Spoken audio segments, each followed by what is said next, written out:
Welcome to the Get Over Yourself podcast. This is author and athlete Brad Kearns discovering ways to be healthy, fit, and happy in hectic, high-stress modern life. So let's slow down and take a deep breath, take a cold plunge, and expertly balance that competitive intensity with an appreciation of the journey. That's the theme of the show. Here we go. The Get Over Yourself podcast is brought to you by Almost Heaven, beautiful compact home use sauna kits, ancestral supplements, grass-fed organ meats in a capsule, DNA Fit, genetic testing for custom diet and exercise recommendations, Integro Health, high-potency liquid probiotic called Flourish, Organifi, organic powdered superfoods, delicious green, gold, and red powders, Wild Idea Buffalo, sustainable, grass-fed, beyond organic, and check out the bradkearns.com/shop page. That's my personal selection of favorite products for health, fitness, and peak performance. And here we go with the show. You watch this guru, you listen to this podcast, you read this book, and now you have a list of 50 rules, and you've got your broccoli sprouts, you've got your maca powder, you've got this smoothie you make in the morning. Like, I know that strategy where you just try to stack on every good habit possible, but ultimately what adhering to your goals comes down to is understanding what your priorities are. Vegetables are almost that person in a detective movie that you never suspect of the crime, and then finally it starts to come out and you're like, no, the old grandma. It's really interesting how we're really starting to analyze vegetables and these fibrous plants, the things that we love, kale and spinach. They could do no wrong. Everybody, when you talk about a healthy diet, you put those right there up at the top. I handicap the hell out of myself with pondering and questioning and analyzing and trying to find perfection, you know, back when I would experiment with all these different things. And I still deal with this, so I'm still, like, every day I'm trying to push myself, take action. You can ponder once you've done it, but take action first, and then you can start to meander and be like, oh, what's the perfect way to do it?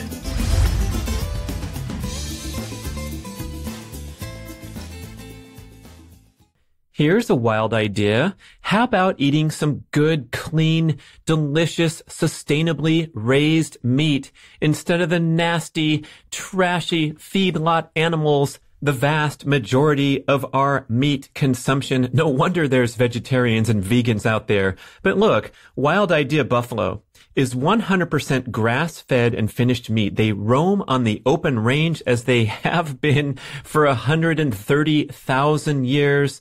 This wonderful company is doing the best they can to give these animals a good life, harvest them in a humane manner. Check this out. 40 million cattle are slaughtered every year and pushed into the mainstream food supply. You've read books like Fast Food Nation with the disastrous health impact and consequences of this mess.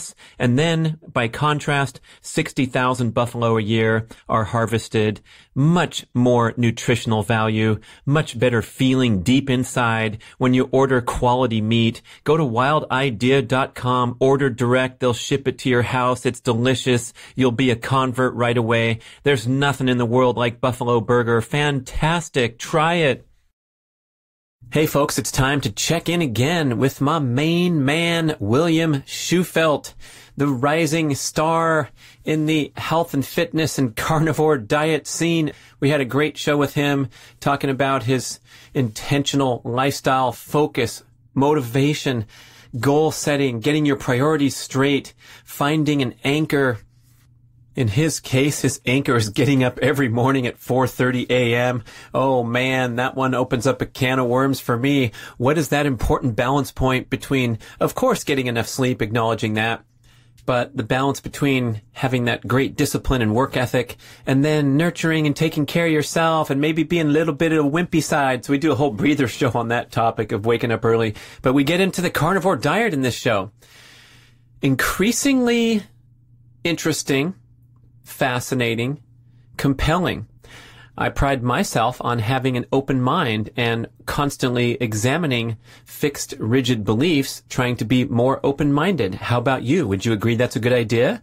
Would you want to hear from someone who has been hitting it hard with the carnivore diet for 2 years and getting fantastic results?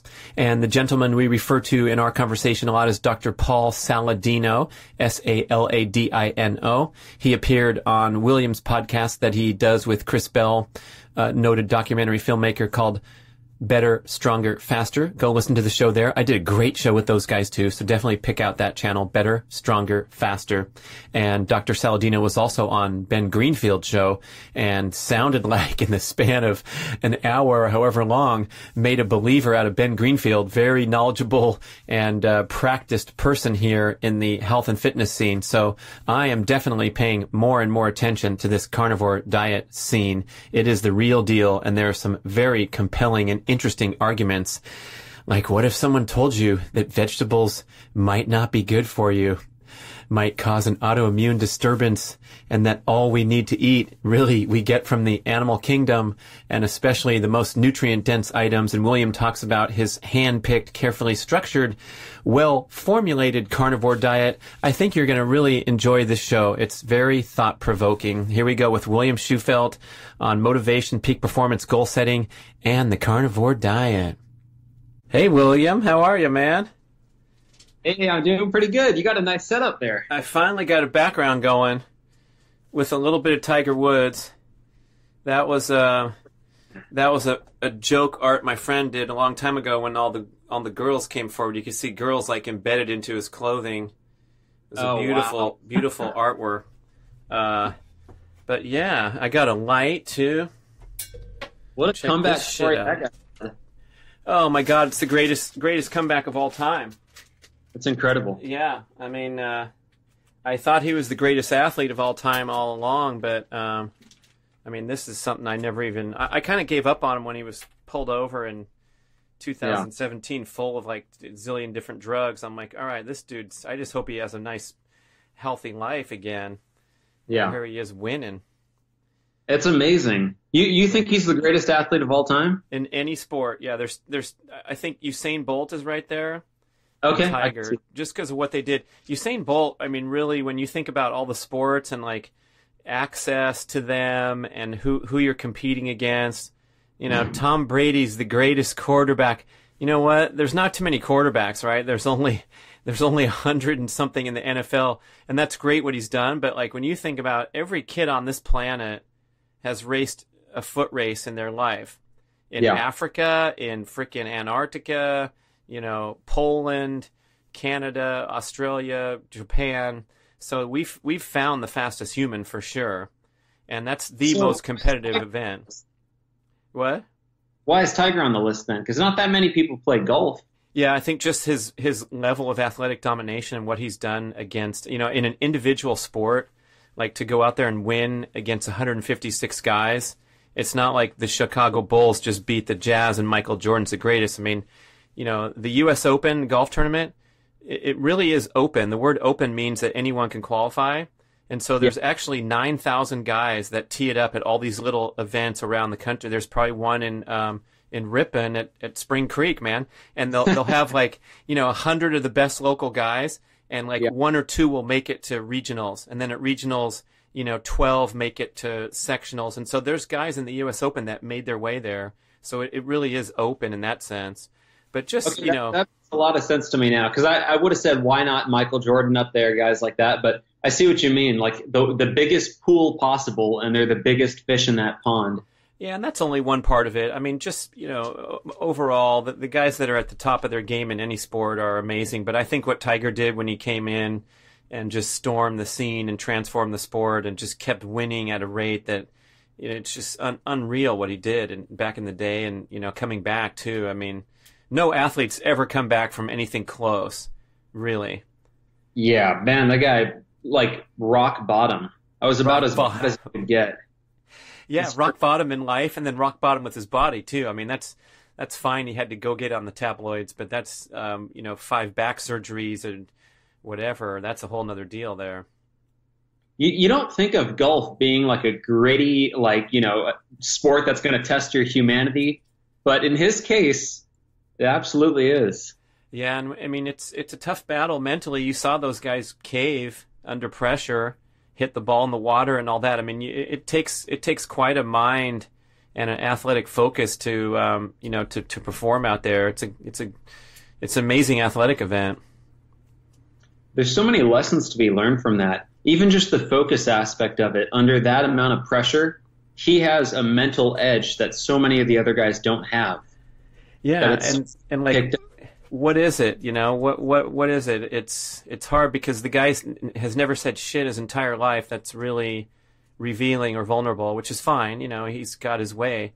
But I wrote a book about him 10 years ago and read all the interviews ever made about him and tried to figure out like what this guy has going that other people don't. And it's hard to define, but putting yourself in those pressure situations, and some people say, I love it. I want to take the last shot. And like those people exist. And like, how are they different than those people that are shaken when they get called to do the public speaking event? That's what, is it genetics? Is it like experience? Because I know if you give 20 public speaking presentations, your 21st one, you're going to be okay. Even if you're a nervous Nelly on your first one, That's really interesting. So I know we're supposed to be podcasting, but this really intrigues me. With that public speaking stuff, I feel like the way I feel about it and everybody else is the exact same. I'm pretty sure everybody gets nervous as hell, but I think the only thing that I do is, whether it's arrogance or confidence, like I'll say, yeah, sure, I'll do it, and you go up there and like you're still shaking anyway.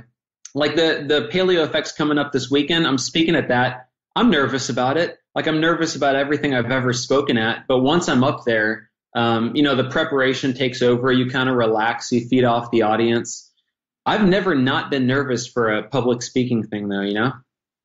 Well, it's called optimally excited and uninhibited. And if you're not, then you're not in a peak performance state, right? If you're that chill, you got to find that balance, and you got to have a little bit of edge to you. Otherwise, you're going to waste people's time because you're boring ass up there. That's really true. All of that energy gets redirected somewhere. Yeah. Okay, I'm back with William. We are so warmed up. I might even leave that. We talked about Tiger Woods, people. I might even let you listen in on it, because when you get with this guy, and I met with you a couple months ago, and we were going to talk about keto and William's diet and his carnivore thing, and the first 51 minutes of the recording were you looking me in the eye and telling me about motivation, peak performance, goal setting. Listeners, this guy's a young dude. He's what, 23, 24 now? 23. And I'm like, this guy has it down. It was the most beautiful story. And that journey that you described, it happened to be in the world of acting, where you just set an intention that you wanted to become a famous actor with no experience and no background, and put a timetable of a year, and then a year later you're the Red Power Ranger guy. So I thought this show, I wanted to get into this carnivore thing, because now we're getting very intrigued. But first, maybe a few minutes of just kind of that recap, because it really applies to goal setting and adherence to, let's say, a dietary goal. It's very relevant what your mindset's like. I mean, we can tell you this food is bad and you shouldn't have sugar in Starbucks, and then you should have more sardines because they got a lot of omega-3. But I think so many people are missing that intermediate step where they want to walk their talk and live according to their stated goals, and it's very difficult. Oh, what do we do, William? And the rules on top like that, you watch this guru, you listen to this podcast, you read this book, and now you have a list of 50 rules, and you've got your broccoli sprouts, you've got your maca powder, you've got this smoothie you make in the morning. Like, I know that strategy where you just try to stack on every good habit possible, but ultimately what adhering to your goals comes down to is understanding what your priorities are, which come from a certain self-awareness. What's your health circumstance? What are your goals? What's important to you? Is it energy? Is it muscle building? Is it fat loss? Do you have a thyroid issue? Do you have an autoimmune issue? So it depends on self-awareness of who you are, which then determines what your priorities are. So for me, my priorities as far as health and fitness go, I would Six pack, man. Come on, admit it. Oh, I'm interrupting you, but like that was the greatest line when you said, everybody says, I just want to feel good and feel better. And you're like, you know what? I don't know anybody who don't like a six pack. So if you want to say six pack, that's a wonderful goal, right, man? Hey, that's the truth right there. I love, I'll repeat that line because it's such a good line. I love when people say, you know, I just want to feel good, live a long time, and, you know, I might want to look good too. And it's like, no. That's at the top of the list. You're trying to get a six-pack first, and then you'd like to feel good and maybe live a long time. But actually, Rob Wolf was talking about this recently, which I kind of liked. It was really prioritizing your health in the short term, and that can actually have a huge impact on your health in the long term. Everybody's getting super obsessed with longevity, restricting protein, you know, doing a lot of calorie restriction, just really, really pushing it, but they're feeling like crap in the short term. And it's like, is that really the best strategy for long-term health? And then we're also talking about quality of life as well. And if you're living, you know, 120 years and they're all crappy years, what have you really achieved in that sense? So like I was saying, it's just self-awareness, knowing what's important to you. That'll determine your priorities, but your priorities are what determine your goals. So that really determines, okay, what are your daily habits? What's your daily routine? What do you got to get done this week? What are your quarterly goals like? It's funny that you brought up the acting story. So I mentioned that in the last podcast, but really, even though this had to do with acting, this strategy can be applied in literally any area of life with better or worse success. You know, it depends on what you're doing, but basically having a vision, having a goal, something that's very, very important to you that you have a burning desire for, that's going to get you up at 4 a.m. every morning. For me, that was booking a starring role on a TV show. So I had that vision in front of me. And then from there, I would break it down and I would say, what needs to be done to achieve this? I need an agent. I need credits on a resume. I need acting skills. I had severe acne at the time. Okay, so I probably got to clear my skin up. There were all these little steps that I had to take. And then that determined what my daily actions were. Apply to every single casting network, go to every audition I can, go to all of my acting classes, you know, balance that with everything else I have to do. And that determines what you're doing daily. So then you just create a great daily routine for yourself and you prioritize your health and your fitness. In my mind, putting health and fitness at the forefront is the only thing that allowed me to work so hard that last year of college without burning myself out or you know, having some sort of a health issue. Because I was getting up at 4 a.m. every day, and then it was pretty much foot on the gas the entire day. But at the beginning of that day, there was some time spent being mindful, which for me was in prayer. There was some time spent in the gym. I was very meticulous about what I was eating. So I was kind of taking care of the machine so it didn't fall apart along that journey. And I think that's one of the big reasons why I'm so passionate about health and fitness and primal nutrition, carnivore nutrition, because it really does affect every other area of your life. Yeah, it's a good argument to make, especially to people who are not prioritizing health and fitness, admittedly. But it's so important that I have to be the announcer for the basketball game, and I'm traveling so much, and I'm doing this, I'm doing that. But everybody is going to suffer a decline in performance if they're not sleeping enough, A, and eating crap, B. So what, you know, there's no one that should be ignoring it, but I think, what do we have? 2/3 of the population are ignoring it by definition, because of the blood values and the increase in type 2 diabetes. 2/3 of American adults are classified as overweight or obese right now. I think if people want to make one lifestyle change, like a cornerstone habit that will knock over the rest of the dominoes, I think it's health and fitness. I actually think it starts with fitness. For me, most people like to do something. So a lot of the time with health, it's cutting stuff out and not doing certain things. But if you just start with something that you can do, I often recommend people on Instagram when they say, you know, I want to start working out, what should I do? Instead of giving them the whole carnivore shredding spiel, I'll just tell them, start with doing one set of as many push-ups as you can do every single morning as soon as you wake up. And then once you've done that for a month, get back to me. And I think just starting with that, fitness, and then you start to change your diet, And then all of a sudden your energy changes, and then your outlook on life changes, and then you want to set goals, and then you want to use this energy for different things. And it doesn't feel like every day you're waking up and there's a mountain in front of you, but it's more like it's exciting. It's like, what can I take on today? Yeah, and here's the thing. If you can't so much as try a set of push-ups every morning for a month and then get back to you, I'm going to guess that a certain percentage of those people a month later couldn't do it. So that means they're not ready at that time. And I see that so frequently. I remember working in corporate wellness and trying to help people quit smoking. And I wasn't an expert on cessation smoking strategies, but I said, here's an idea.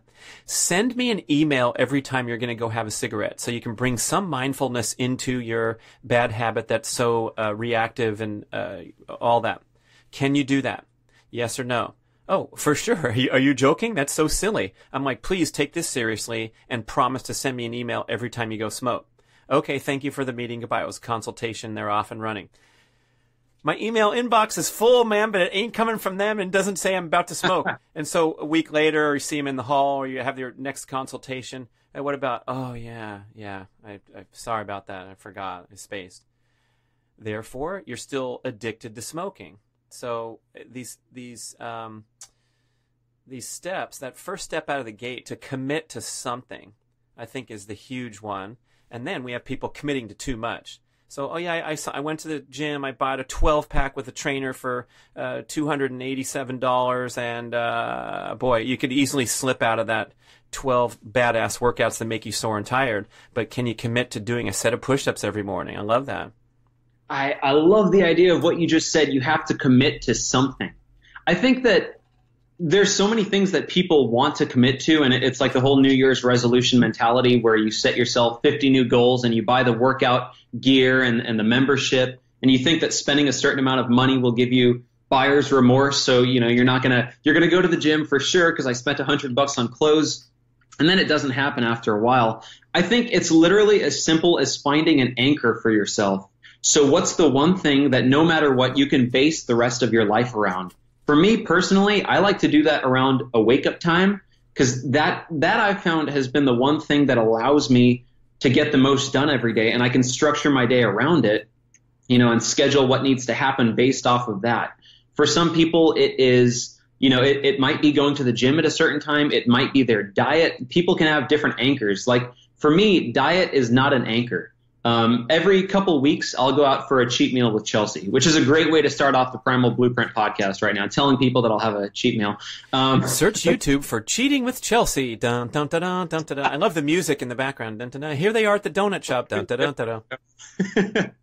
But for me, it's like knowing that wake-up time in the morning is the one non-negotiable for myself. And it's still 4 a.m., dude?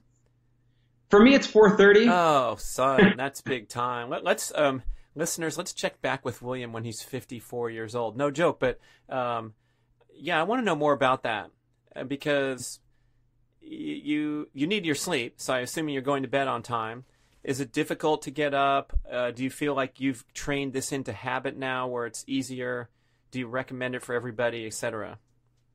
Okay, so I do not recommend it for everybody. This is all dependent on your own personal life circumstances. It works well for me. I work for myself. I work on my own thing, so I can kind of set my own schedule.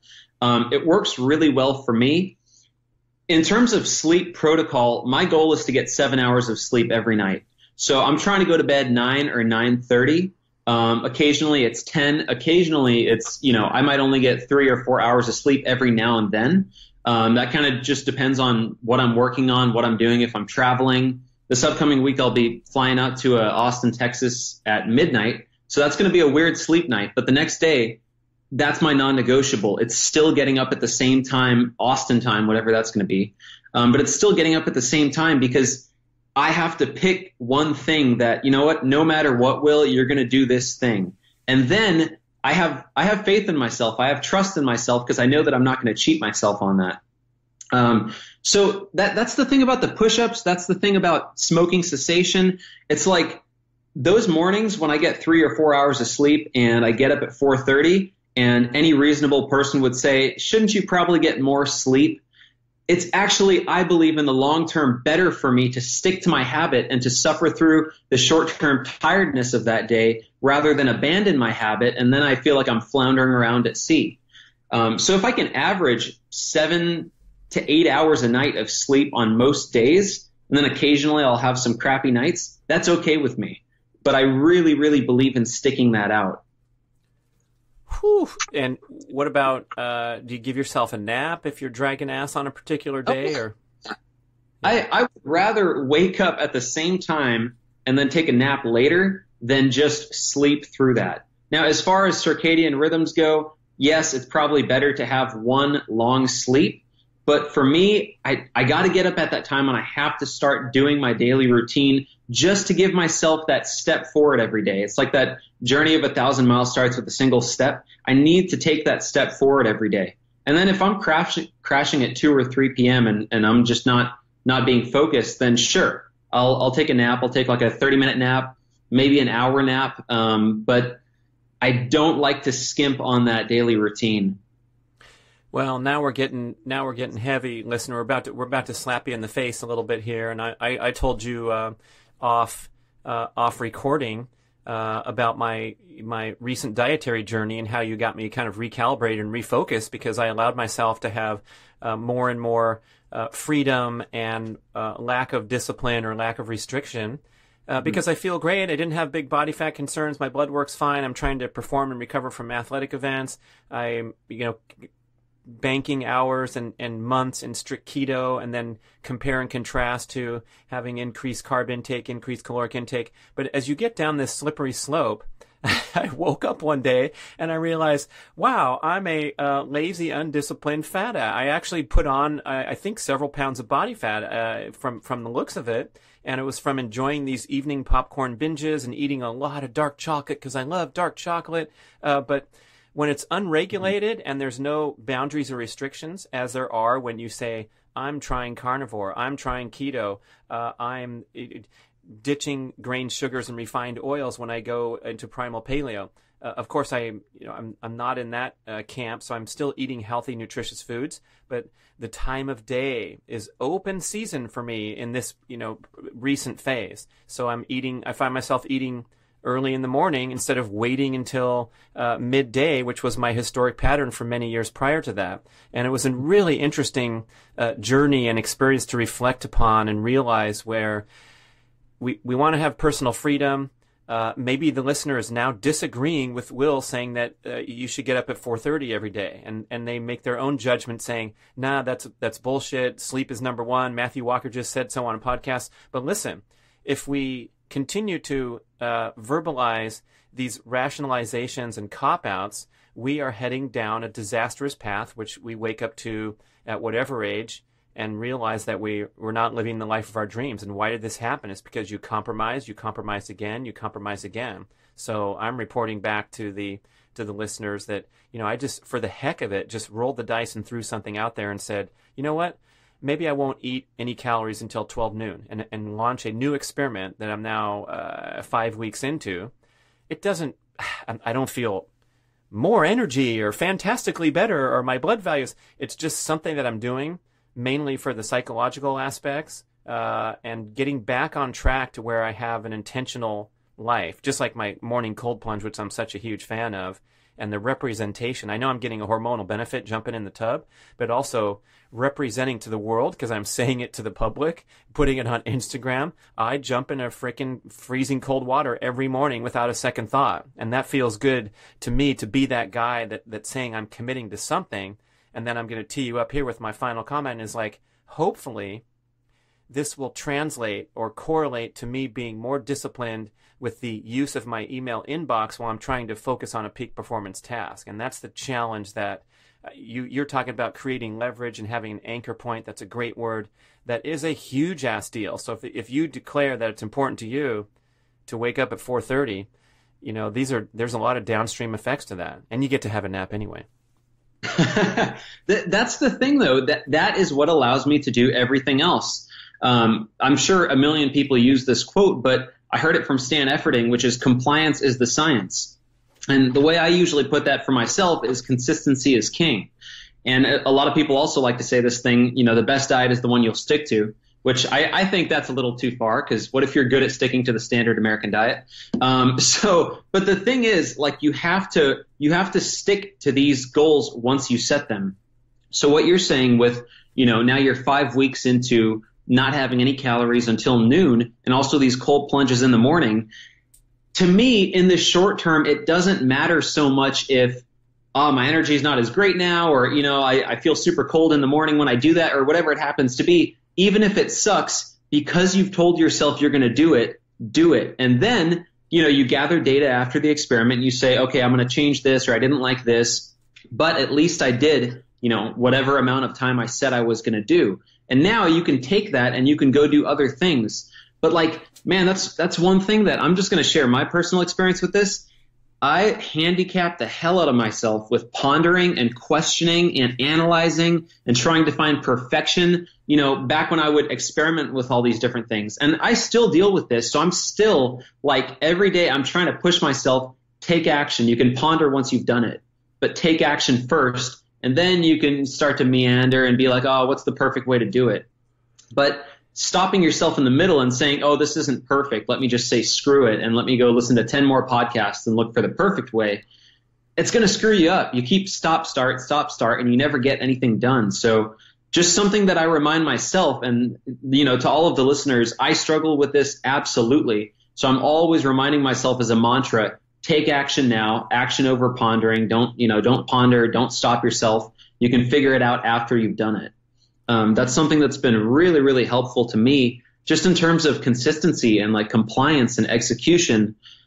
And it's so funny that we haven't even gotten into micros and macros and fat loss and carnivore and all these different things, but these are the building blocks. It doesn't matter what the diet approach is if you're not even gonna, if you're gonna stop in 1 week or 2 weeks, what's the point of reading all these books and listening to the podcast? Books aren't making you healthier. Like, podcasts aren't making you healthier. You have to actually do it. So that's our long rant on, sort of self-motivation and executing. Well, that's great. I mean, if this was said 30 years ago, it would be great.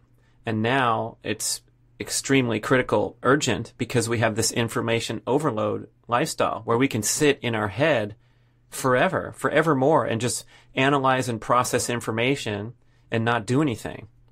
And this scares me, because I'm, it's like just go and write your paper instead of reading all day long. I had to write a book, and I kind of have a ban against reading books while I'm writing a book, because you can dive into 12 books that are going to help you write a book, and all you've done for the day is read a bunch of books, and it might make you, down the line a better author, but there's that blank page staring at you.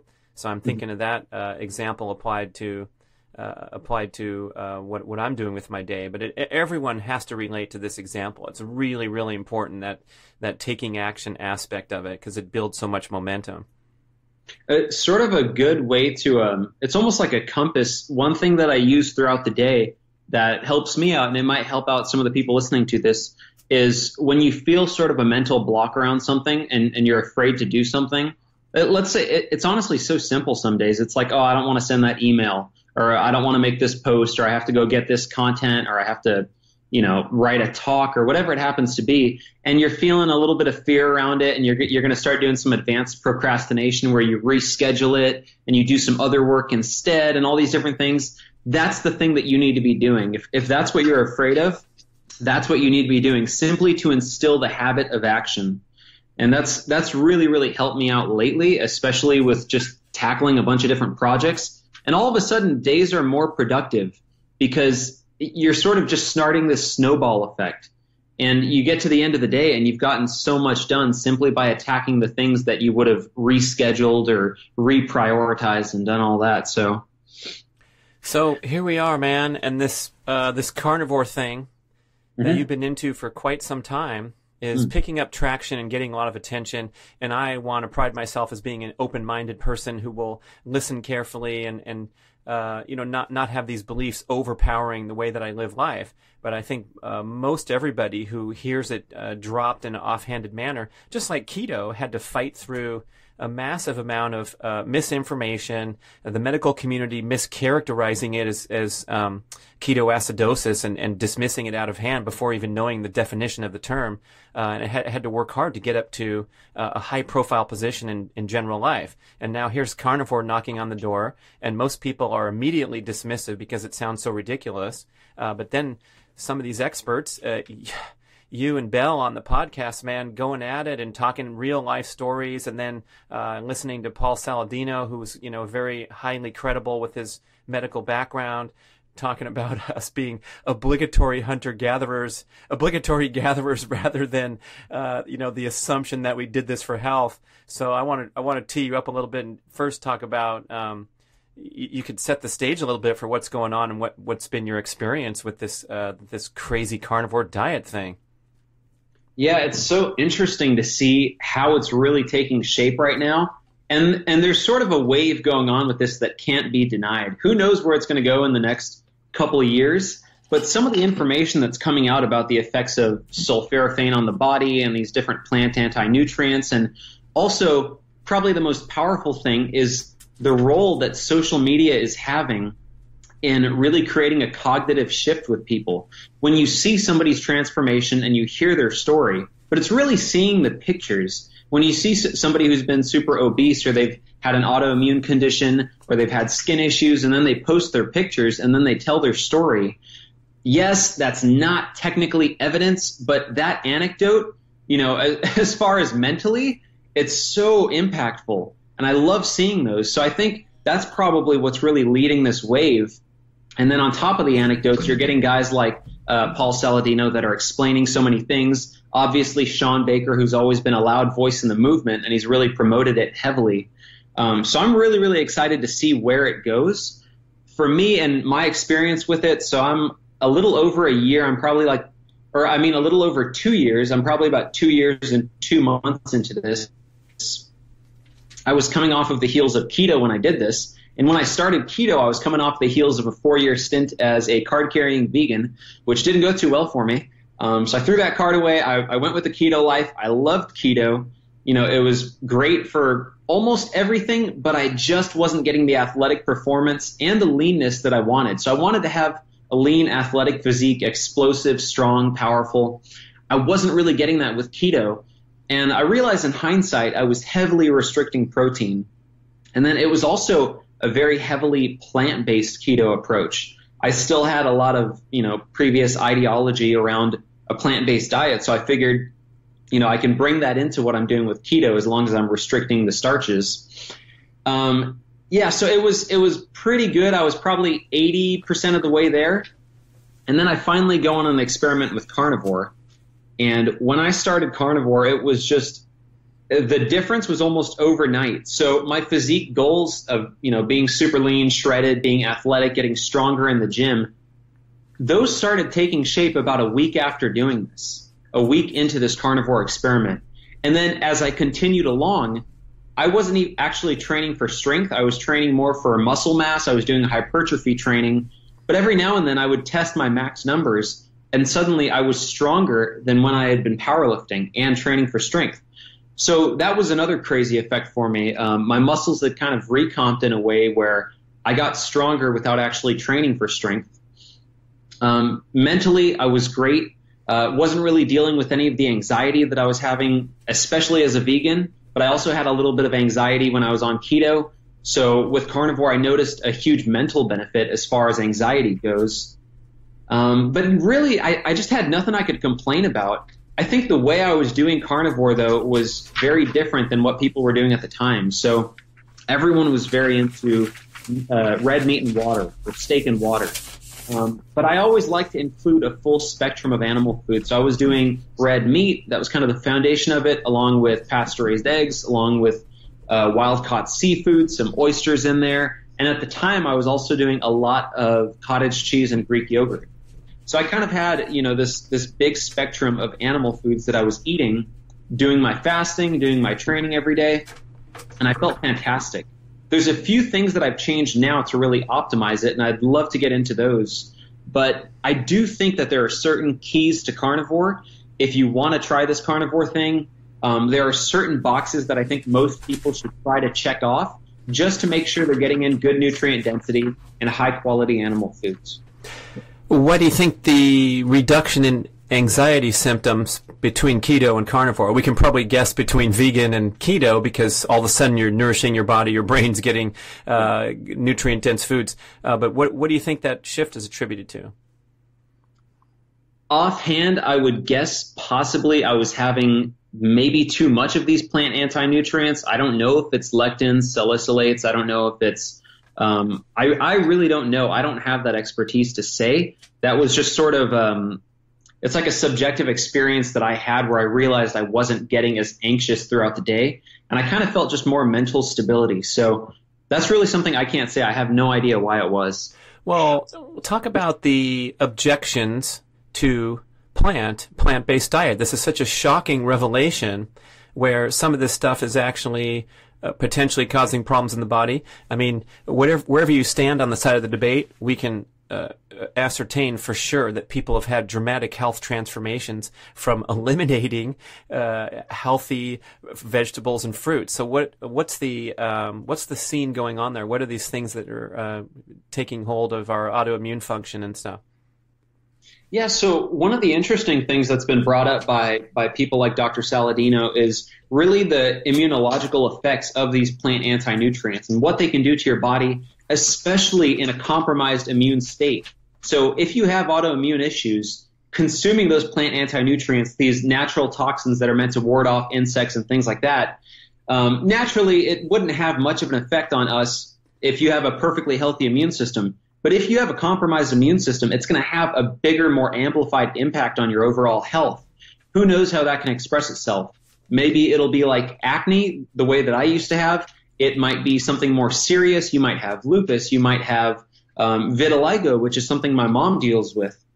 So it's really removing these plant antigens, and then you can really focus on highly bioavailable animal foods, which in my opinion, if you're ranking them, I think liver is way up there. So some grass-fed liver, that's way up there. Egg yolks are way up there, especially pasture-raised. I think oysters are fantastic. Wild-caught salmon's fantastic. So you're getting in omega-3s, you're getting in iodine, you're getting in all of these different fat-soluble nutrients without kind of the attack from those plant toxins. So that's something that I think a lot of people, the benefits they're experiencing on carnivore is probably attributed to removing those plant antigens. Right. So here's where we have varying levels of sensitivity, and all the listeners are familiar with gluten and the idea that some people, the celiacs, will have an immediate adverse reaction that's extreme, and other people will go their whole lives thinking that they have that they love their bread, but they have gas, bloating, digestive trouble in association with meals for years and decades, and thinking that's just normal. And only when we eliminate these foods do we notice the potential, subclinical effects on our immune function. Mark Sisson in Primal Blueprint said he went primal. He ditched grains in 2002, and all of a sudden his arthritis that he developed in his hands went away. And those stories are multiplied by literally millions of people saying that they've corrected these strange, very common. Just they couldn't attribute the reason, but they changed their diet and their skin improved. And if you talk to a dermatologist, they're going to want to give you powerful drugs to manage acne, rather than saying, hey, why not you try quitting dairy and sugar? So we're now getting more and more knowledge along these lines. But I think this is a new revelation for virtually everyone that plant matter can have this adverse consequence, especially if you're sensitive. Vegetables are almost that person in a detective movie that you never suspect of the crime, and then finally it starts to come out and you're like, no, the old grandma.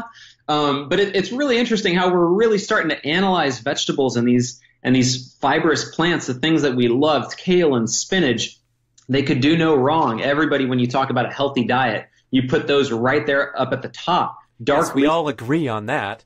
Yes. Yeah, it's like, okay, we can at least start with this, and then we can start to debate these other things. But now it's like, no one's safe.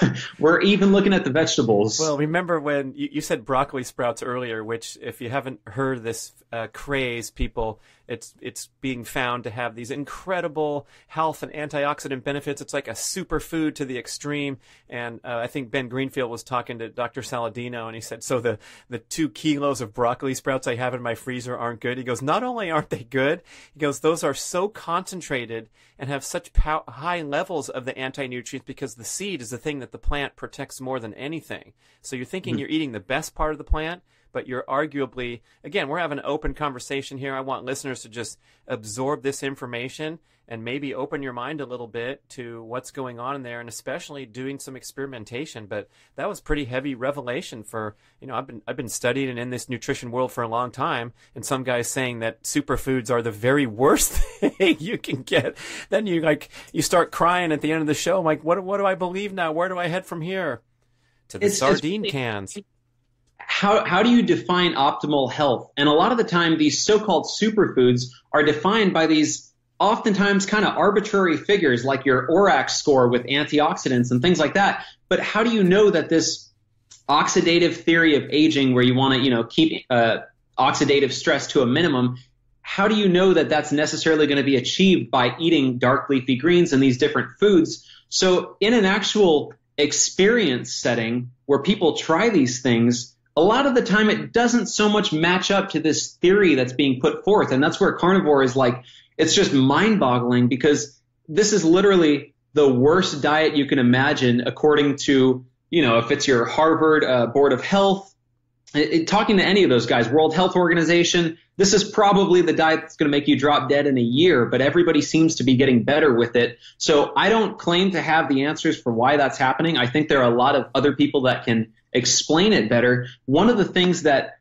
I really, really find interesting that I had asked Dr. Saladino about was this idea behind hormetic stressors. You've got cold showers, you've got coffee, you've got exercise, but plants were seen as this huge hormetic stressor. So, a lot of the detractors, well-meaning detractors of this carnivore diet would say, yes, there are toxins in there, there are anti-nutrients, but by consuming those, you're actually making your body's defenses a little bit more robust. And that's kind of the action of these hormetic stressors. It kind of strengthens you the same way weight training does. But I asked Dr. Saladino about that, and he said, but why even have those stressors on the body, especially if you're not able to deal with them? Don't you have enough stress from sleep deprivation? Don't you have enough from work? Don't you have enough from blue light constantly surrounding you and environmental stressors? And he's saying, you might want to remove this one because we're not so sure that it's actually doing good things for you anyway. And that was something that kind of struck me, and I was like, that's really interesting. So give the body all of these, highly bioavailable animal nutrients, and then remove these stressors and just let it thrive in optimal health without barraging it with all of these chemicals. That kind of struck me in a different way, and I thought that was really, really cool. He has a lot of very fascinating ideas about how to do a carnivore diet that I've started to play around with a bit. For example, incorporating calcium to balance out the phosphorus that you would be getting from muscle meat. So doing things like eggshells or supplementing whole bone calcium, actually getting in the bone. People love to talk about nose to tail, but nobody's really eating bone out there. So finding a way to supplement in that bone matrix. I've been doing eggshells. I also do whole bone calcium. I even have some of these ancestral supplement bone marrow pills that I take every now and then. So I think that's an interesting way to do it. Dr. Saladino also brings up the idea behind iodine and making sure you're getting that in from seafood. And all of a sudden I see everybody on Instagram now posting salmon roe. So this information is having a pretty big impact, and a lot of waves are happening.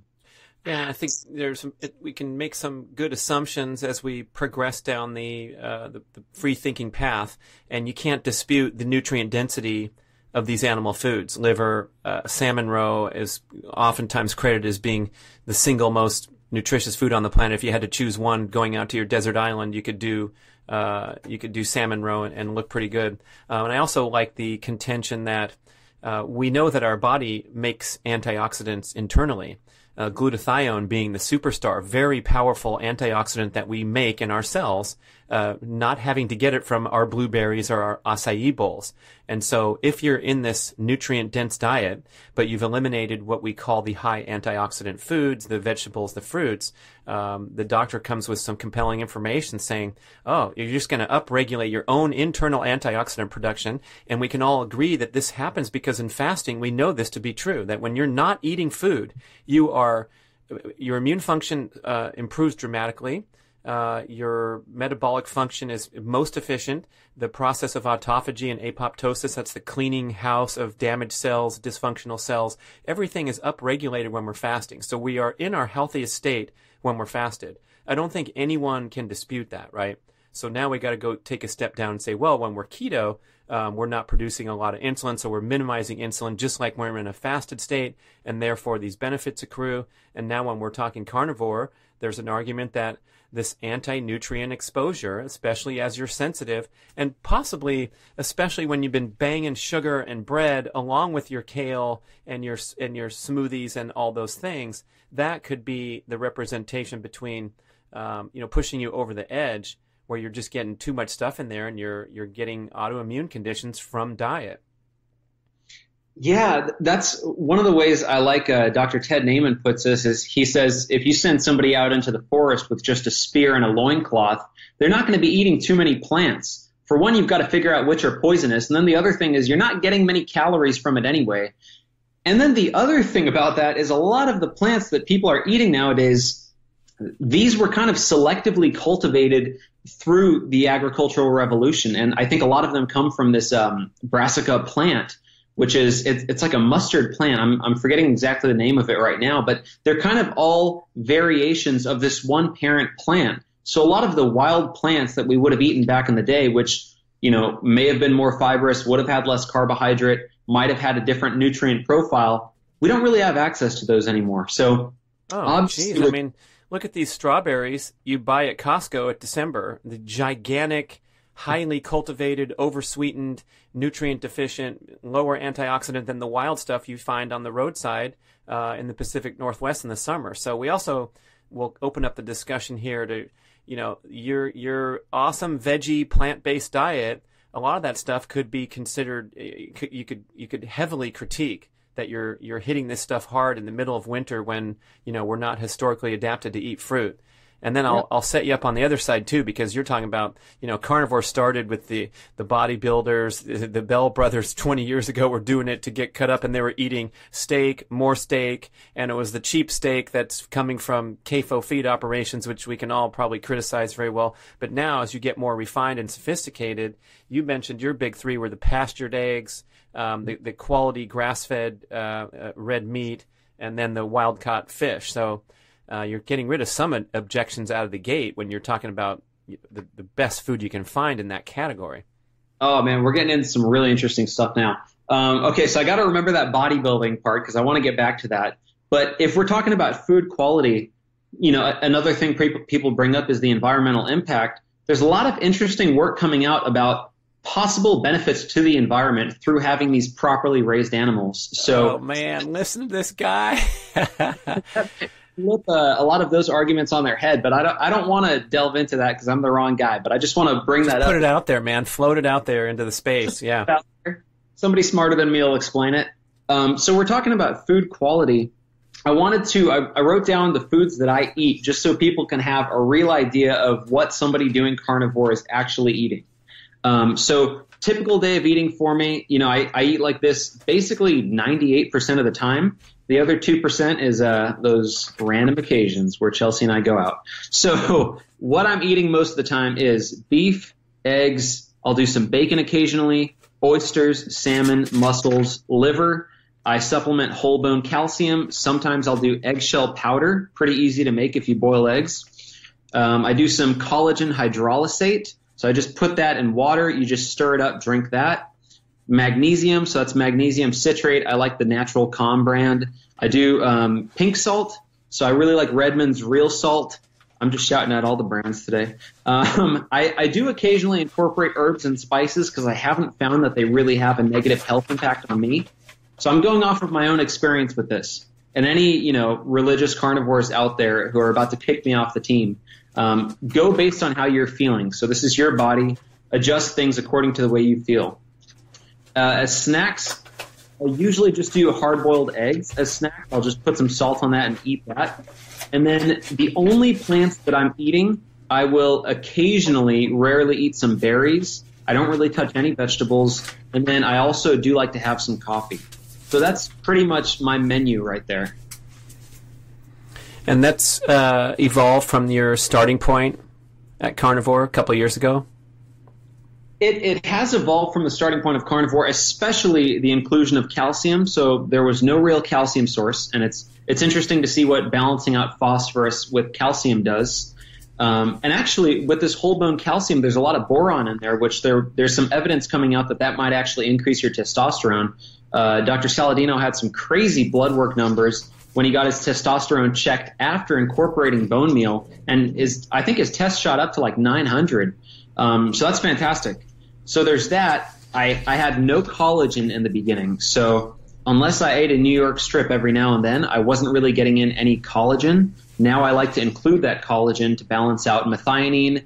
You want to have your glycine taken care of so that it can balance out some of the methionine in these muscle meats. It's important to balance out the amino acids. You don't want to be so focused on one. And if you just think about it ancestrally, they weren't throwing away the tendons. They weren't throwing away these collagenous bits, the skin and things like that. They were eating the whole animal. So that's a bit more ancestrally consistent. Magnesium, the reason for including that's also a new thing, is the idea that we had magnesium through streams back in the day, stream water, things like that. Nowadays, we're all drinking super purified water that has 0 electrolytes in it. So I like to include a bit of that, and I'm also getting some minerals and electrolytes from my pink salt. So those are kind of the only changes. Also oysters, throwing oysters in there, that was new as well. I didn't really have those early on. And I did experiment actually with this like dirty carnivore diet. So what I'm talking about now I think is a pretty quality carnivore diet. But one thing that a lot of the people, especially on the Facebook groups, will do is they'll go to McDonald's and just order burger patties. Or they'll go to Wendy's and just straight up burger patties, go get a Flying Dutchman at In-N-Out. For me, like, if this is my health, I don't want to take that risk. I'm not going to say it's these people are, they're still experiencing benefits, dropping weight, all that stuff. Good for them. But I wouldn't want to take that risk, because what if you find out 15 years later that, one of these chains said they're not cooking it in vegetable oil, but they actually were, or it's being cross-contaminated with something else. I don't know about the food quality. The meats are definitely going to be CAFO meats, so I just don't mess with that anymore. But I had done that for a few months when I was starting out on Carnivore, and I actually felt great, strangely enough. So maybe it takes a while for nutrient deficiencies to catch up with you, but I felt fine when I was doing it.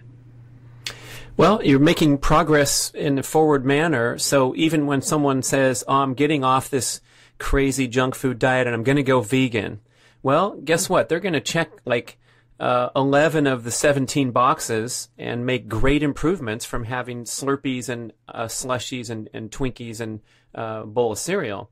But I think one concern I have is that long-term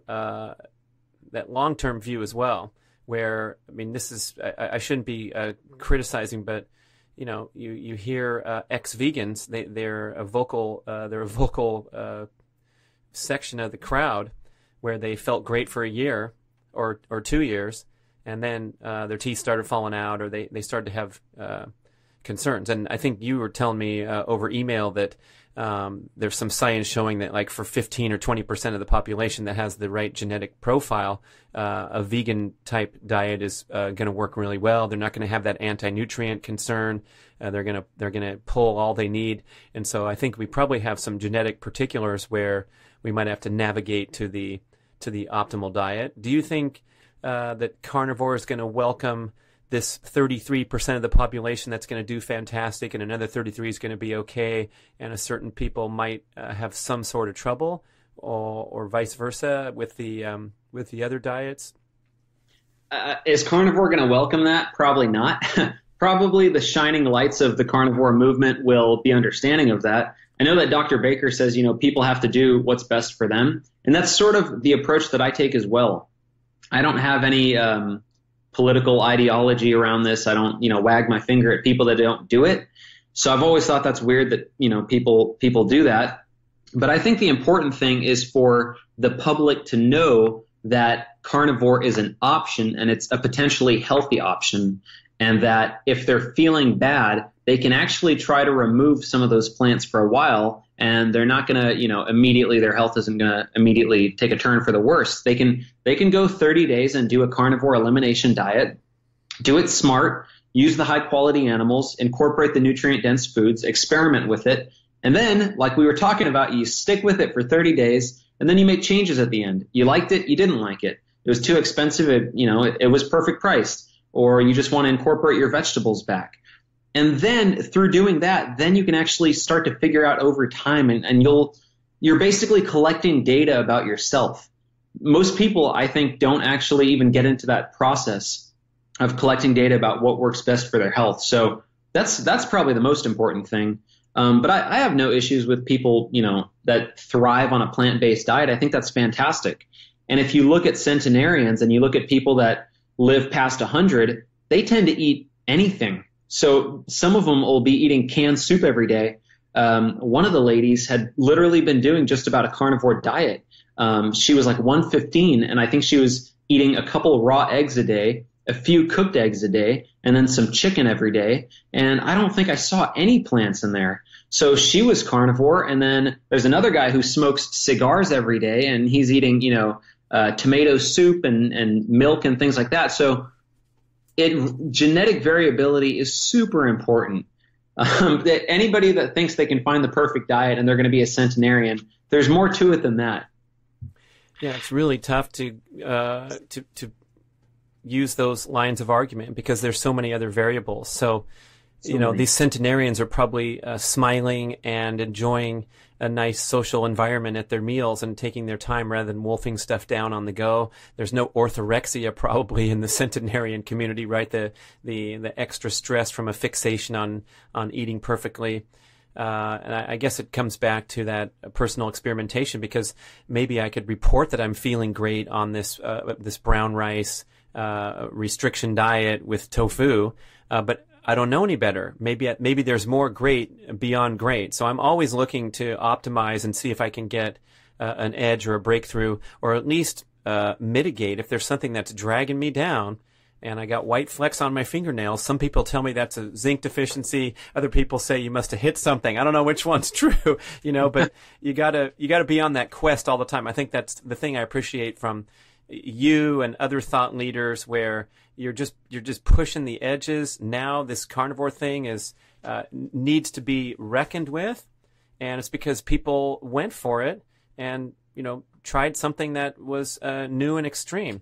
And I wonder also if you feel some benefit from having reduced choice, reduced decision fatigue from having this kind of go-to pattern, just like you're getting up at 4:30 in the morning. Big time. It's one less thing to think about, man. To me, that's a huge benefit to know every single day, okay, this is what I'm eating today. A lot of people love food diversity and variety and things like that. To me, I want to make it simple. I want my food to taste great. It's going to energize me the next day. I don't look at food as fuel. Like, yes, it is entertainment. I do enjoy it, but still it is fuel. You do need energy for the next day. You want to be making sure that you're making constant deposits to your health. So for me, yeah, it's reduced decision fatigue all the way. I really, really like it. It's just like another one of those anchors. It's like, okay, I've got my diet portion figured out. Cool. I've got a morning routine figured out. Cool. I've got an exercise plan that I can work on. And yes, you're always optimizing those. Now, I want to differentiate between optimizing driven by purpose and enjoyment of the process and loving what you're doing versus optimizing all of the time driven by obsession or driven by a feeling of not being enough. I think that there's so many people that are just obsessively always trying to push to that next level, basically because they just don't feel satisfied with who they are already. So I think I don't know how to explain that to people, but when you're pushing and when you're optimizing, make sure that you enjoy that, because you're probably going to spend a lot of time doing it. And if you hate it all the time and you just wish you finally had a diet figured out, you might want to stop doing that. You might want to stick with something. I really enjoy learning about diet, but I don't obsess over it. I'll look at what the leaders are saying. I'll look at the newest science coming out. I'll change certain things, but I'm not like obsessed about it. There's other things that you should be putting your focus towards. You have family, you have work, you have things that matter in life. So take care of this, but don't let it take your whole life over. What about those celebration outings that you described with Chelsea? Are you going for these target foods that you still enjoy to this day, even though you don't eat donuts or pizza? Or what's it like? Has there been any, like, I'm thinking of this dehabituation that occurred to me when I decided that I should start eating dark chocolate instead of milk chocolate. I never ate dark chocolate in my whole life, but here we are with the Primal. We're trying to cut carbs, and so I went to these weird tasting bars that didn't have any sweetness, and now here, almost 12 years later, if I taste anything that's less than 80% dark chocolate, I don't like it because it's too sweet. Literally, I'm not just making a story up and saying, "Hey, it's B.rad here. I'm Primal." It's the actual truth is that I prefer this level of cacao percentage in my dark chocolate because I've habituated my taste buds over a period of time. That's a really good question. So I'm going to tell you exactly what I do, and this is where I'm probably going to get haters, and then there might be some people that appreciate the honesty. For me, food is a part of my experience of life, and it contributes to my quality of life to be able to enjoy quote-unquote normal foods every now and then. So for me, I like to minimize those incidents. So I think, if you say, oh, I'm going to have, maybe a little bit of bread every day, tiny amount, or you let those creep into your daily life. Popcorn. Since I believe consistency is king, those tiny daily hits to your diet, I think those are far more detrimental than if you take a day and you decide to go out to dinner at some Italian restaurant and you enjoy the experience and you have a glass of wine and you enjoy quality time with someone you love, and then the next day you're back on. So, you took that one night, you had that dinner, you enjoyed it, it was great, and it was an experience, and then you're back on the plan the next day. And that's the way I like to do it. Yeah, I think if everything's mindful and intentional, then you're doing okay, and you're not going to slide down these slippery slopes. But I'm going to reference my evening popcorn binges, and oftentimes I'd make them because there was a gathering. I'm visiting family, and there's 8 people, and I make a huge bowl of popcorn. It's so fun. We're watching a good show, and we're gathering, we're socializing. Hey, great stuff. But if you sort of head that direction to the air popping machine, 19 nights out of the next 20, then you're kind of locked into, it's ruined the significance of a treat and a celebration. So I like that aspect of it. And yeah, the leaky stuff, that's what we all got to watch out for, because then same with opening up your chat message window when you're supposed to be working on a project. It's gonna lure you in like a trap, and there you go down every slippery slope. I guess same with setting the alarm, man. Now William's gotten into my head again, everybody. So now, maybe I better just get up and do my thing instead of ascertain, do I need another 30 to 60 minutes sleep? Oh man, lots to think about. That's what I'm saying. It's self-awareness. If what you're doing is working for you and you're happy, then don't listen to what I'm saying. So all of this information is for the person that needs it, basically. It's like that story about, when the student is ready, the teacher will appear. A lot of people listening to this right now are like, okay, I'm not going to incorporate anything that he's talking about, but it sounds interesting. And then some people, this is the one thing that's going to change the rest of their life because that's what they needed to hear at the right time. So that's all I'm saying, guys. None of what I'm saying is preaching or everybody should do this. This is what works for me, and it might work for somebody else. Now, what you were talking about, these social settings, I call them cheat days still just because I like to. I don't really care. But really what it is it's like a social celebratory kind of meal. It's time spent among people. It's feasting. It's enjoying the time. That is very different than having a cheat day because you're dealing with food addiction and you just barely hold on by the skin of your, and you're doing as much as you can, and then you finally get to your cheat day and you just let loose. and you get a dozen donuts and you're sitting in your room by yourself watching Netflix, eating that alone. That's very, very different than what we're talking about, which is kind of a fun family experience where you don't worry about what you're eating for one night of the week or one night every 2 weeks, depending on your goals. So yeah, let's differentiate those and make sure that if you are dealing with food addiction, or let's say you have a health condition or you have lots of weight to lose, it might do you better currently to actually focus on developing habits around healthy eating rather than restriction. So you don't want to always restrict and then binge, restrict, binge. Create the healthy habits, stick with that for months until you feel like, okay, you know what? I got this. And then maybe you can venture out and enjoy that meal with your family. But if you're just starting, don't do the cheat meal, so don't have that celebratory meal. You don't want to make it hard on yourself. Oh, love it. Before you go, we got to talk about carnivore shredding. Back to the six-pack, man. Yeah. Let's hear about that program. I hit the website and look at this dude. This guy's, he's at the highest level of physique and peak performance, and I'm very interested. I'm trying my hardest to get to that point. But what do you take people through? How does it go with this program? Yeah. So enough of this health stuff. Let's get ripped. So basically, the carnivore shredding program is my attempt to consolidate all of the knowledge and experience and things that I've accumulated over the years into one program. It's an 8-week program that people follow that has 8 weeks of what they eat, how they train, supplementation, as well as some lifestyle practices. It's got a grocery list. So I basically try to provide you the best training plan that I use and that I would put anybody else on if you want to lose fat and build muscle.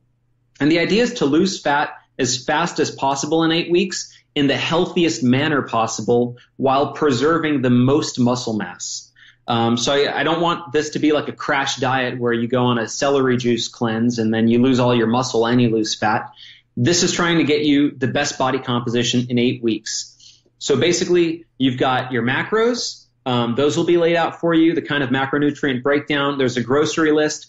There's examples of meals. There's an intermittent fasting protocol that you can incorporate. There's also 8 weeks of training. I'm a big believer in zone 2 cardio. I don't think that you should be overdoing high-intensity interval training, Tabatas, CrossFit type stuff when you're keto adapting and when you're carnivore adapting. It's too many stressors on the body at once. So with that, we've got the zone 2 cardio, and then the other thing is the resistance training. And the weight training is all based around exercises that most people can do. And the idea is just to build muscle. It's not to be the strongest guy in the gym. And it's also not super high volume where you're becoming like an Ironman athlete. It's just enough to build muscle to get stronger. And the last thing I want to say about that is if you don't have access to a gym membership, or if you don't have access to exercise equipment, you're living up in the mountains, whatever it happens to be, anybody can email me and I can create a customized plan for you. I've been doing that for a lot of people that, they're stay-at-home parents, or they just don't want to go to the gym, or they already have some equipment. I can create a personalized workout for you. So yeah, that's pretty much the carnivore shredding program. Can I pitch the website? Of course. So that's the carnivoreshreddingprogram.com. And what I was just talking about was the 8-week fat loss plan. Go to it, people. Sign up. What are you waiting for? The guy gave you all you need. We're focused, man. Thank you, William. We're going to check in on regular basis as we start to feel ourselves slipping, right? Listeners, you can write in and say, hey, I need another dose of William. Get him back on, and we will do so. But thank you so much for sharing the message, and let's see if we have some open-minded listeners out there going and trying some new dietary strategies. William Shewfelt, carnivoreshredding.com. Thank you, Brad. Ba-dum-bum-ba-dum-bum. Thank you for listening to the show. We would love your feedback at getoveryourselfpodcast@gmail.com. And we would also love if you could leave a rating and a review on iTunes or wherever you listen to podcasts. I know it's a hassle. You have to go to desktop iTunes, click on the tab that says ratings and reviews, and then click to rate the show anywhere from 5 to 5 stars. And it really helps spread the word so more people can find the show and get over themselves, because they need to. Thanks for doing it. This is Brad. I want to tell you about my life-changing acquisition of a personal home-use sauna. I have a 6x6 barrel sauna in my backyard, ready-made heat therapy, a fabulous unit from Almost Heaven. Check out their website. You can very affordably order your own sauna for installation in your backyard or garage and have a sauna experience, the fabulous health benefits accruing from exposure to hot temperatures. Get that sweat going. These are beautiful traditional dry barrel saunas where you splash the water on the rocks, go in there and relax. It's become a social centerpiece at my home. People traveling from far and wide to come check out the barrel sauna, turn the dial or set the timer and walk in to 200 degrees in the Caribbean seas. For some reason, people like to come to the sauna more than my cold tub. Go figure. Check out almostheaven.com and their beautiful natural wood designs, and pretty soon, surprisingly affordable, you will be in the home sauna business.